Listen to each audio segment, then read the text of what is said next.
Kenan Yildiz semakin menarik minat dari klub-klub top Eropa terus berdatangan.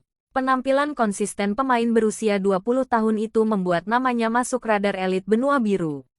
Real Madrid disebut sebagai salah satu peminat serius Yildiz.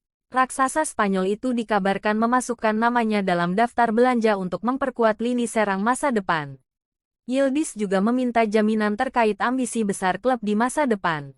Menurut La Gazzetta dello Sport, Kenan Yildiz ingin menjadi pemain dengan bayaran tertinggi di Juventus dan menerima jaminan tentang ambisi besar klub di tahun-tahun mendatang. Real Madrid memulangkan Nico Paz dari Como pada Juni tahun 2026. Demikian menurut laporan dari Diario AS. Untuk melakukannya, Real Madrid akan mengaktifkan klausul buyback di dalam kontrak Nico. Real Madrid akan membelinya kembali dengan harga yang telah disepakati, sekitar 9 juta euro. Klausul tersebut diselipkan Real Madrid saat menjual Nico Paz ke Como pada musim panas 2024. Waktu itu Real Madrid mendapat uang senilai 6 juta euro dari hasil penjualan gelandang berusia 21 tahun itu. Selain karena klausul buyback yang murah, alasan Real Madrid ingin membawa pulang Paz karena mereka membutuhkan gelandang kreatif. Sepeninggal Toni Kroos pada musim panas 2024, El Real masih belum menemukan gelandang kreatif selevel dengannya. Paz diharapkan setidaknya bisa mendekati level Kroos saat kembali ke Estadio Bernabeu. Manchester United dipastikan tidak akan diperkuat Bruno Fernandes dan Kobbie Mainoo saat menghadapi Newcastle United pada laga Boxing Day. Bruno Fernandes mengalami cedera saat United menelan kekalahan dari Aston Villa.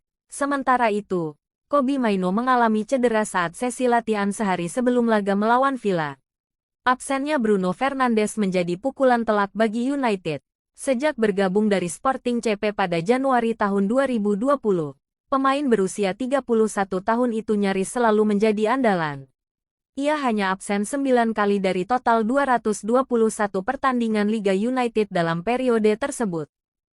Bek tengah Arsenal William Saliba PD Arsenal menjadi klub pertama Inggris yang bisa meraih quadruple, yaitu 4 gelar dalam semusim. Itu didasari dari performa Arsenal di Premier League selama 3 musim terakhir yang menjadi runner-up dan musim lalu masuk semifinal Liga Champions. Namun, Saliba mengingatkan rekan-rekannya untuk tetap haus kemenangan dan menjaga mental juara yang sudah mulai tumbuh. Gelar trofi mayor terakhir yang direngkuh The Gunners adalah Piala FA pada musim tahun 2019 sampai tahun 2020 atau musim perdana Arteta. Sementara di Liga Inggris, terakhir kali Meriam London meraih gelar tercipta pada musim tahun 2003 sampai tahun 2004. AC Milan dilaporkan telah mencapai kesepakatan dengan West Ham United terkait transfer Niklas Füllkrug. Füllkrug sendiri akan berada di Milan sampai akhir musim dengan opsi pembelian jika selama masa pinjaman tampil memuaskan. Di AC Milan nanti Niklas Füllkrug akan menggunakan nomor 9. Nomor tersebut musim lalu dipakai Luka Jovic. Apakah Füllkrug bisa menaklukkan nomor keramat tersebut? Setelah terakhir kali nomor 9 yang tampil memuaskan hanyalah Super Pipo.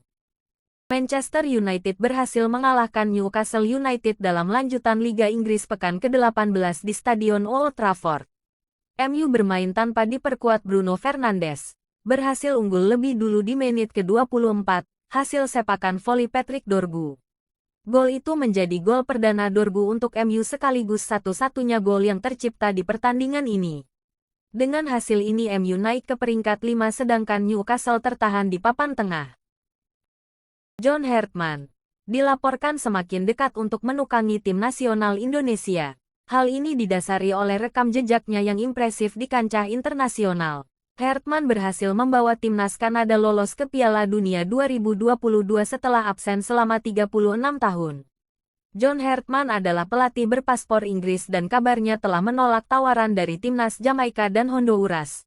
Hartman tidak hanya akan melatih tim senior namun juga tim U23. Penugasan ini adalah bagian dari generasi timnas Indonesia di masa yang akan datang. Persija Jakarta dikabarkan sedang bernegosiasi dengan mantan pemain Persib Bandung Ezra Walian. Ezra sendiri sejak musim lalu telah bergabung dengan Persik Kediri. Punggawa timnas ini diharapkan dapat menggantikan peran Gustavo Franca. Franca sendiri musim ini belum menunjukkan performa yang menjanjikan. Paruh musim ini Ezra sudah membuat 10 kontribusi gol itu dari 4 gol dan 6 assist.